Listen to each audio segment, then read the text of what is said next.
प्यारे दोस्तों, कैसे हैं आप। पीएसपी के इस डिजिटल ऑनलाइन प्लेटफॉर्म पर आप सभी का हार्दिक स्वागत एवं अभिनंदन है।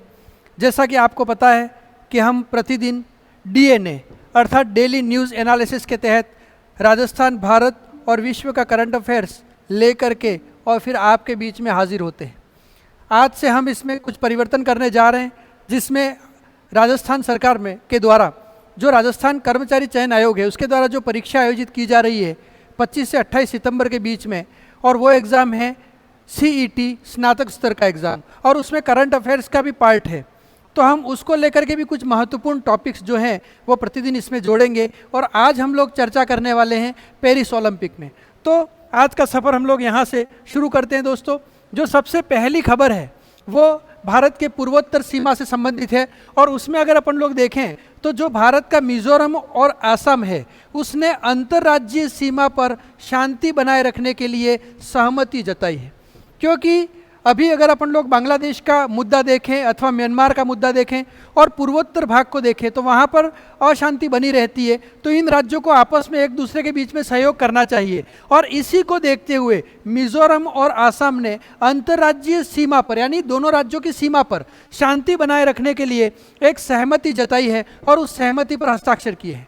ठीक है दोस्तों, तो इसमें अगर अपन लोग देखें तो यहाँ पर अगर आप लोग देखोगे तो मिजोरम और असम और वहाँ का जो ये पूरा एक समूह है, मंत्रियों का समूह है, और वो जो है वो अंतर्राज्यीय सीमा पर शांति बनाए रखने के लिए सहमति बना ली है उन राज्यों ने। और उसके तहत उनका जो सबसे बड़ी चीज़ है वो क्या है, इन राज्यों के बीच में होने वाली तस्करी, और उन तस्करों के लिए वो कौन सी नीति अपना रहे हैं, ज़ीरो टॉलरेंस की नीति अपना रहे हैं ये दोनों राज्य। और इस प्रकार से ये दोनों ही राज्य एक दूसरे का सहयोग करते हुए सीमा पर शांति बनाए रखने के लिए राजी हुए हैं।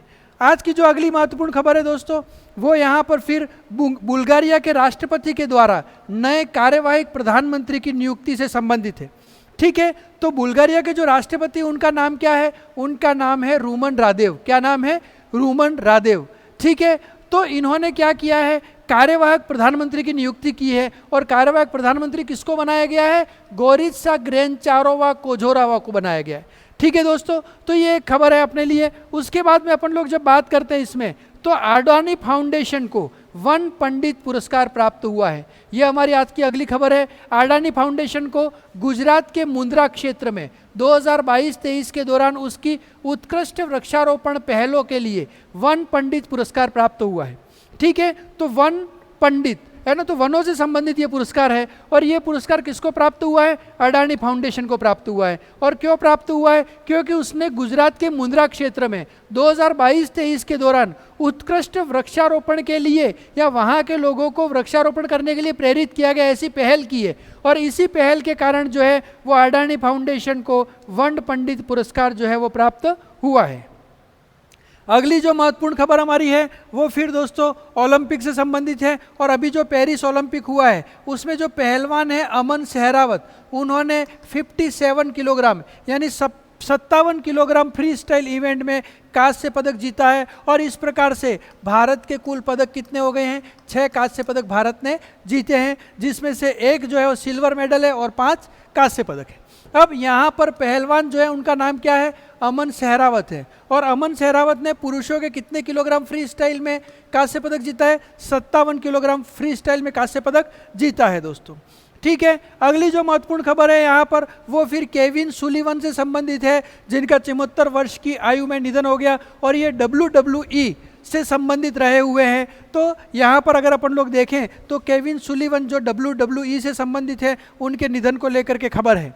उसके बाद में फिर अपन लोग अगर यहाँ पर देखें दोस्तों तो एक MOU हुआ है, मेमोरेंडम ऑफ अंडरस्टैंडिंग। और वो MOU किसके बीच में हुआ है, तो भारत का विदेश मंत्रालय MEA, ठीक है, यानी कि एक्सटर्नल अफेयर्स ऑफ इंडिया, तो भारत का विदेश मंत्रालय और news space India limited NSIL।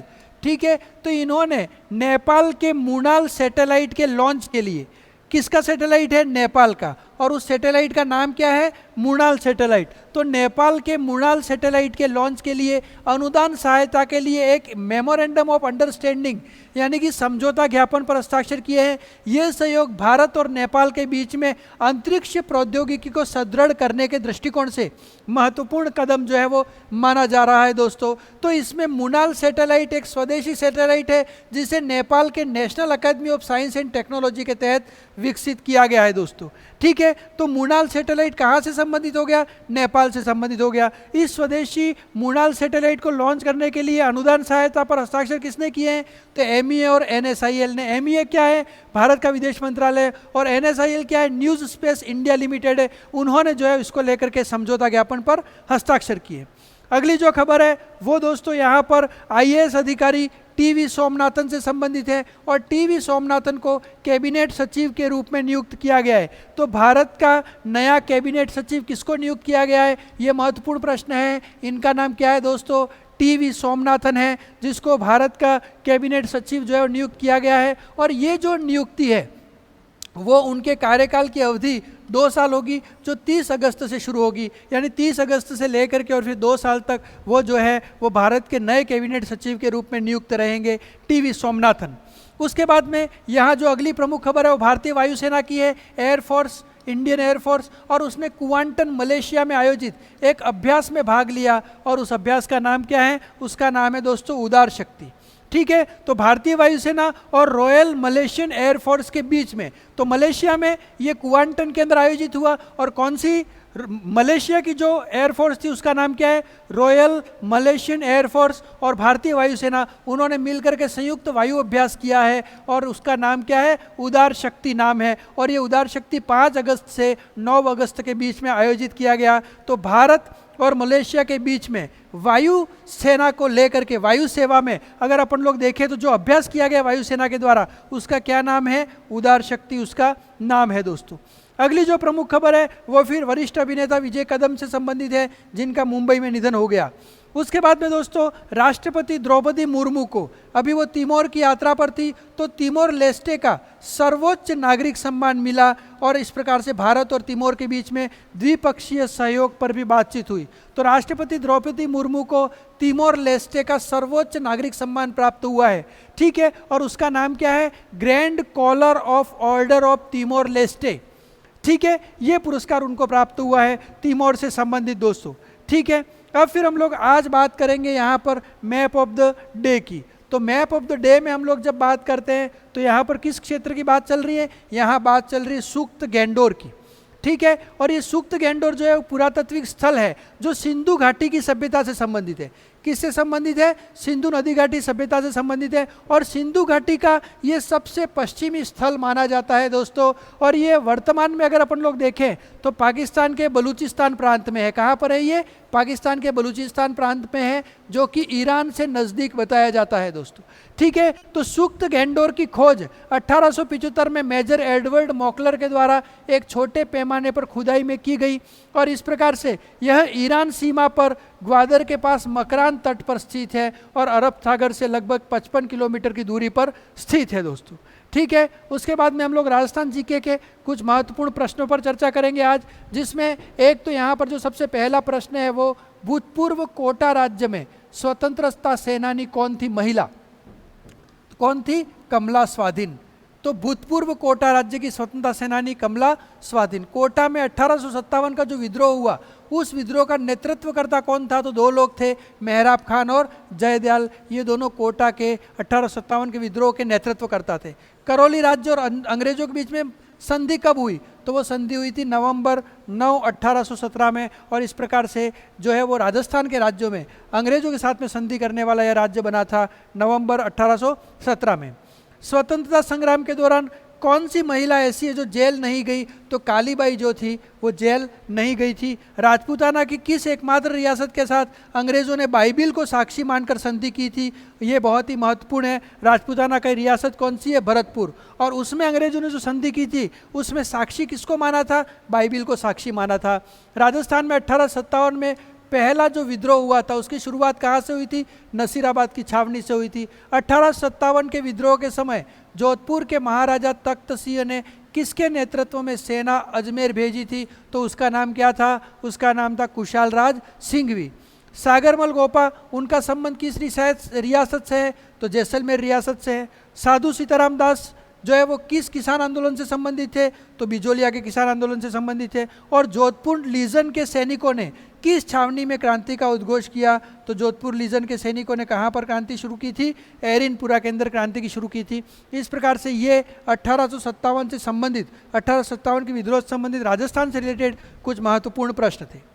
अब हम लोग यहाँ पर्सन ऑफ द डे में बात करेंगे, दादा भाई नारोजी की बात करेंगे दोस्तों। इनको भारत के ग्रैंड ओल्ड मैन के नाम से जाना जाता है। ये पारसी थे, कपास व्यवसायी थे और 3 बार जो है वो भारतीय राष्ट्रीय कांग्रेस के अध्यक्ष बने थे दादा भाई नेरोजी। सबसे पहले उन्होंने 1886 में कोलकाता में इसके दूसरे सत्र की अध्यक्षता की, दूसरी बार 1893 में लाहौर में और उसके बाद 1906 में कोलकाता में तीसरी बार फिर अध्यक्ष बने।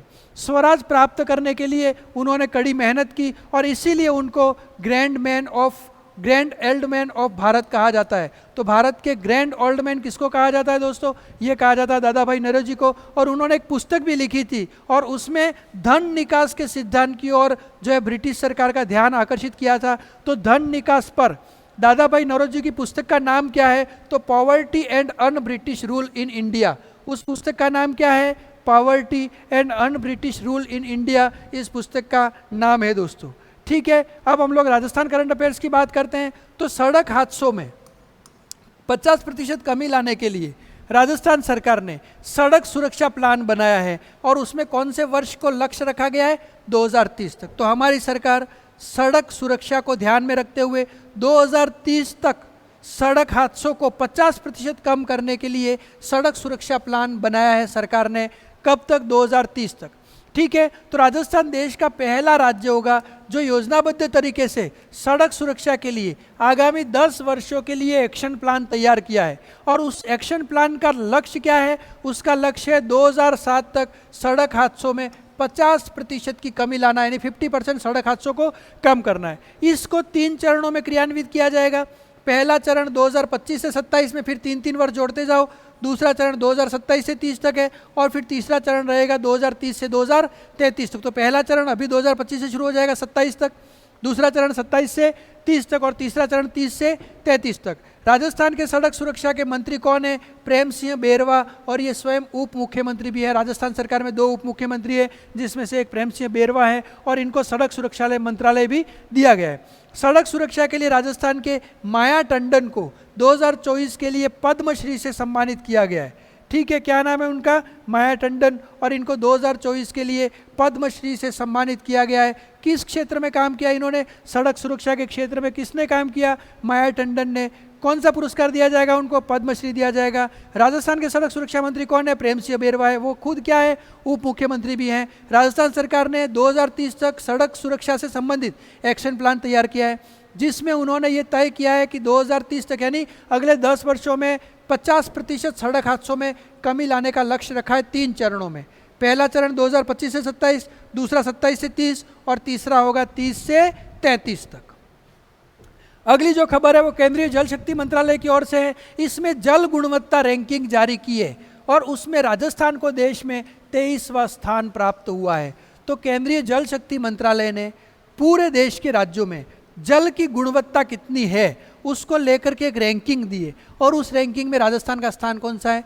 23वां स्थान राजस्थान को प्रदान किया गया है। ठीक है, राजस्थान में आपको पता हो तो जल जीवन मिशन की शुरुआत भी 2019 से किया गया था जिसका लक्ष्य किस साल रखा गया है? 2024। तो इस दौरान हर घर नल कनेक्शन करवाने का लक्ष्य रखा गया, मतलब प्रत्येक घर तक जो है वो नल से जल जो है वो पहुंचाया जाएगा। और इसमें केंद्र और राज्य दोनों की हिस्सेदारी कितनी रहेगी? 50-50 की रहेगी। तो जल जीवन मिशन में राजस्थान की रैंकिंग कौन सी है? 33वीं रैंकिंग है दोस्तों। ठीक है, तो इस प्रकार से ये एक महत्वपूर्ण चीज़ है। तो हर घर नल कलेक्शन के तहत अगर अपन लोग देखें तो ये जो जल जीवन मिशन की शुरुआत की गई है उसमें राज्य और केंद्र का कितना कितना हिस्सा रहेगा? 50 और 50 का हिस्सा रहेगा दोस्तों। तो जल गुणवत्ता रैंकिंग में राजस्थान को देश में 33वां स्थान प्राप्त हुआ है। मुख्यमंत्री भजनलाल शर्मा ने 10 अगस्त 2024 को मीरा महोत्सव का शुरुआत किया है और मीरा कहाँ से रिलेटेड थी? मेड़ता सिटी से संबंधित थी। तो शुरू कहाँ से किया गया इस महोत्सव को? मेड़ता सिटी से मीरा महोत्सव को 10 अगस्त 2024 को शुरू किया गया है दोस्तों। और इस प्रकार से अपन लोग देखें तो यहाँ पर ये जो शुभारंभ हुआ है मीरा महोत्सव का, ये कौन सा हुआ था? 520वां मीरा महोत्सव था। कौन सा मीरा महोत्सव था? 520वां। ठीक है, मीरा महोत्सव के तहत चित्तौड़गढ़ में एक मेला भी भरता है और मीरा का जन्म 1498 में, है ना, कुड़की में हुआ था, जो अब ब्यावर जिले की सीमा से लगता है। ठीक है, अब फिर हम लोग यहाँ पर अगली कुछ खबरों की तरफ अपना ध्यान आकर्षित करेंगे। सरकारी स्कूलों को भामाशाह द्वारा वित्तीय सहायता प्रदान करने और बुनियादी ढांचों को मजबूत करने के लिए एक पोर्टल बनाया गया है। तो सरकारी स्कूलों में अगर आप लोग चाहो तो वित्तीय सहायता प्रदान कर सकते हो पोर्टल के माध्यम से। भामाशाह द्वारा वित्तीय सहायता प्रदान की जाती है और वो पोर्टल कौन सा है? ज्ञान संकल्प पोर्टल के माध्यम से आप सरकारी स्कूलों को सहायता प्रदान कर सकते हो दोस्तों। ठीक है, उसके बाद में इस पोर्टल का मुख्य उद्देश्य ये है कि सरकारी स्कूलों की जो व्यवस्था है उसको सुधारा जाए और इसके तहत जो आम लोग हैं वो भी वहाँ पर अपना कंट्रीब्यूशन जो है वो दे सकें दोस्तों। ठीक है, तो शिक्षा विभाग की राज्य व जिला स्तर पर पहल, अब भामाशाहों को शिक्षा श्री, शिक्षा भूषण व शिक्षा विभूषण जैसे पुरस्कारों से सम्मानित किया जाएगा और इसका आयोजन जल्द ही उदयपुर संभाग में प्रस्तावित है। तो शिक्षा विभाग की राज्य व जिला स्तर पर एक ऐसी पहल की गई है कि इसमें जो भी भामाशाह शिक्षा विभाग में या विद्यालयों के ज्ञान संकल्प पोर्टल के माध्यम से, है ना, वित्तीय सहायता प्रदान करते हैं तो उनको शिक्षा श्री, उसके बाद में शिक्षा भूषण और शिक्षा विभूषण जैसे पुरस्कारों से सम्मानित किया जाएगा और इसका आयोजन कहाँ किया जाएगा? उदयपुर में किया जाएगा। तो 3 प्रकार के पुरस्कार होंगे भामाशाहों के लिए, शिक्षा श्री, शिक्षा भूषण और शिक्षा विभूषण। ठीक है, अगली जो खबर है वो फिर यहाँ पर डेयरी और स्वीट एक्सपो से संबंधित है और इसका आयोजन कहाँ किया जाएगा? जयपुर में किया जाएगा। ठीक है, तो गोपालन मंत्री ने डेयरी और स्वीट एक्सपो के पोस्टर का अनावरण किया है। ठीक है, अगली जो महत्वपूर्ण चीज़ है वो हम आज लेकर के आए हैं पेरिस ओलंपिक से संबंधित।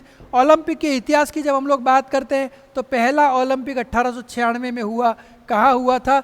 ग्रीस की राजधानी एथेंस में पहला ओलंपिक हुआ था 1896 में। अंतर्राष्ट्रीय ओलंपिक समिति का गठन कब हुआ था? 1894 को, और उसके 2 साल बाद ही ओलंपिक का जो है वो यहाँ यूँ कह सकते हो कि पहले ओलंपिक का आयोजन किया गया था। ओलंपिक का मुख्यालय कहाँ पर है? तो ल्यूसाने, और ल्यूसाने कहाँ पर है दोस्तों? स्विट्ज़रलैंड है। तो स्विट्ज़रलैंड के ल्यूसाने में ओलंपिक का मुख्यालय है। और इंटरनेशनल ओलंपिक कॉरपोरेशन की स्थापना किसने की थी? क्यूबर्टिन ने की थी। किसने की थी? क्यूबर्टिन ने की थी दोस्तों। ठीक है, तो ऑल इंडिया ओलंपिक कमेटी की स्थापना कब की गई थी? 1923 में की गई थी और जिसको 1927 में वर्तमान स्वरूप में लाया गया और उसको किस नाम से जाना जाता है? Indian oil association. ठीक है, इस नाम से उसको जो है वो जाना जाता है दोस्तों। ये प्रतियोगिता 4 साल में एक बार होती है। 33वां ओलंपिक जो हुआ था वो फ्रांस की राजधानी में हुआ, पेरिस में, और कब से कब तक हुआ था? 26 जुलाई से 11 अगस्त तक। तो अभी जो ओलंपिक हुआ पेरिस ओलंपिक जिसको कहते हैं, वो कौन सा ओलंपिक था? 33वां ओलंपिक था, 33। और ये कहाँ आयोजित किया गया था? पेरिस में। और ये कब से कब तक आयोजित किया गया था? 26 जुलाई से 11 अगस्त तक, है ना। तो 26 जुलाई से लेकर के और 11 अगस्त तक जो है वो पेरिस ओलंपिक चला था। अगला जो ओलंपिक है 34वां, वो कहाँ आयोजित किया जाएगा? संयुक्त राज्य अमेरिका के लॉस एंजल्स में आयोजित किया जाएगा। ये महत्वपूर्ण प्रश्न है। और उससे पहले जो 32वां था वो कहाँ आयोजित किया गया था? टोक्यो, जापान के टोक्यो में आयोजित किया गया था। तो 32वां ओलंपिक जो पिछली बार हुआ था जापान के टोक्यो में, अभी जो ओलंपिक हुआ 2024 में पेरिस फ्रांस के अंदर हुआ 33वां, और 34वां ओलंपिक जो किया जाएगा अगला वो 2028 में कहाँ पर किया जाएगा? संयुक्त राज्य अमेरिका के लॉस एंजल्स में किया जाएगा।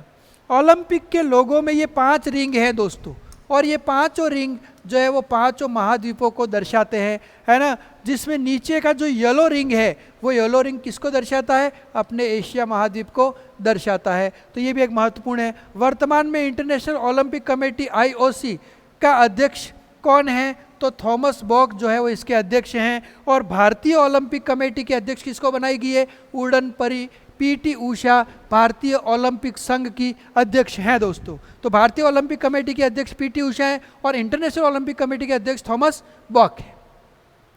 33वां जो ओलंपिक आयोजित किया गया, ठीक है, पेरिस के अंदर, उसमें पहली बार स्टेडियम से बाहर सीन नदी में हुई नावों में ओपनिंग सेरेमनी का आयोजन किया गया और इसका शुभंकर फ्रीज अथवा फ्रीजन कहा गया है और ये क्रांति और स्वतंत्रता की भावना का प्रतीक है। तो शुभंकर क्या है, फ्रीजन है। ठीक है, कुल कितने खेल आयोजित हुए, 32 खेल आयोजित हुए दोस्तों।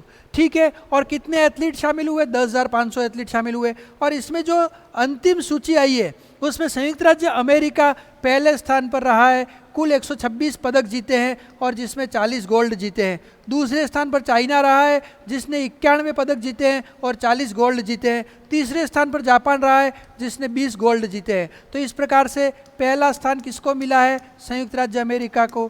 दूसरा स्थान किसको मिला है, चाइना को। तीसरा स्थान किसको मिला है, जापान को। संयुक्त राज्य अमेरिका ने 40 गोल्ड जीते, चाइना ने 40 गोल्ड जीते, जापान ने आधे यानी 20 गोल्ड जीते। तो फिर यहाँ पर कुल पदकों में अपन बात करें तो यूएसए ने 126 पदक कुल जीते और यहाँ पर जो है वो 91 पदक कुल किसने जीते, चाइना ने जीते। विश्व में अगर अपन लोग देखें भारत का कौन सा स्थान रहा दोस्तों, तो 6 पदकों के साथ में, जिसमें एक तो था सिल्वर, ठीक है, और 5 थे ब्रॉन्ज। इस प्रकार भारत को 71वीं पोजीशन मिली है। कौन सी पोजीशन मिली है दोस्तों, 71वीं रैंक है भारत की। तो पेरिस ओलंपिक 2024 में भारत की पदक संख्या कितनी है, 6 है, जिसमें 5 कांस्य हैं और 1 रजत पदक है दोस्तों। तो नीरज चोपड़ा जो एथलीट हैं उन्होंने यहाँ पर, जिन्होंने टोक्यो ओलंपिक में गोल्ड जीता था, इन्होंने यहाँ पर रजत पदक जीता है और उन्होंने भाला फेंक में 89.45 मीटर का भाला फेंका, 89.45, और इस प्रकार से ये भारत के एकमात्र सिल्वर पदक विजेता हैं। उसके बाद अमन सहरावत कुश्ती में कांस्य पदक जीता 57 किलोग्राम कैटेगरी में। भारतीय पुरुष हॉकी टीम ने कांस्य पदक जीता, श्रीजेश जो कि इसके गोलकीपर थे, ठीक है। स्वप्निल कुसाले, इन्होंने शूटिंग में 50 मीटर में कांस्य पदक जीता। मनु भाकर और सरबजोत सिंह, इन्होंने शूटिंग में 25 मीटर में कांस्य पदक जीता है और फिर मनु भाकर ने जो है वो 10 मीटर में कांस्य पदक जीता है। तो अगर अपन लोग देखें तो व्यक्ति सामूहिक रूप से बात करें अगर अपन, तो 1 पदक कांस्य पदक मिला हॉकी टीम को। व्यक्तिगत रूप से बात करें तो नीरज चोपड़ा 1, अमन सहरावत 2, उसके बाद में फिर अपन लोग बात करें स्वप्निल कुसाले 3, मनु भाकर 4 और सरबजोत सिंह 5 लोगों को ये पदक प्राप्त हुए हैं, जबकि मनु भाकर को 2 पदक प्राप्त हुए हैं। ठीक है, तो इस प्रकार का भी क्वेश्चन जो है कंपटीशन एग्जाम में पूछा जा सकता है। पेरिस ओलंपिक में भारतीय ध्वजावाहक कौन था, तो एक तो पीवी संधू थी बैडमिंटन की और शरद कमल टेबल टेनिस के। इन दोनों ने उद्घाटन समारोह में ध्वजवाहक, या उन्होंने जो है वो ध्वज को जो है वो ध्वजवाहक वो थे। और समापन समारोह में फिर भारतीय ध्वजवाहक कौन थे, तो स्वाभाविक तौर पे एक तो मनु भाकर होंगी जिन्होंने 2 पदक प्राप्त किए, दोनों कांस्य जीते इन्होंने, ठीक है। और दूसरा कौन है, हॉकी की तरफ से जो है श्रीजेश, जो कि भारतीय गोलकीपर भी हैं और उन्होंने जो है वो हॉकी से संन्यास की घोषणा की है। ये दोनों जो है समापन समारोह में भारतीय ध्वजवाहक थे दोस्तों। तो पिछली ओलंपिक में हमने जो मेडल प्राप्त किए थे उसकी तुलना में इस बार जो है वो 1 ओलंपिक मेडल हमने कम प्राप्त किया है। अगर हम दोनों की तुलना करें, पेरिस और टोक्यो में भारत की तुलना करें, तो भारत ने पेरिस में 1 भी गोल्ड प्राप्त नहीं किया है, जबकि टोक्यो में 1 गोल्ड प्राप्त किया था। भारत ने जो है पेरिस में 1 सिल्वर प्राप्त किया है, तो टोक्यो में भी 1 सिल्वर प्राप्त किया था। 5 ब्रॉन्ज प्राप्त किए भारत ने पेरिस में, तो भारत ने टोक्यो में भी 5 ब्रॉन्ज प्राप्त किए थे, ठीक है। तो ये स्थिति, तो टोक्यो में 1 गोल्ड सहित भारत को 7 पदक मिले थे, जबकि पेरिस में भारत को 6 पदक मिले और दोनों ही ओलंपिक में भारतीय हॉकी टीम ने कांस्य पदक प्राप्त किया था दोस्तों, ठीक है। तो इस प्रकार से ये हमारी जो है वो पेरिस ओलंपिक से रिलेटेड कुछ महत्वपूर्ण खबरें थी जो आपके कंपटीशन एग्जाम के दृष्टिकोण से महत्वपूर्ण है। हम इसी प्रकार की एक किसी विशेष टॉपिक पर प्रतिदिन चर्चा करेंगे। आप हमारे साथ जुड़े रहिए और अपने फीडबैक हमको अवश्य दीजिए ताकि हम आपके आने वाली प्रतियोगी परीक्षा में आपकी तैयारी को धार दे सके। आप सभी हमारे साथ जुड़े रहें और इस चैनल को अधिक से अधिक लाइक, शेयर और सब्सक्राइब करें। आप सभी का बहुत बहुत धन्यवाद, आभार, शुक्रिया।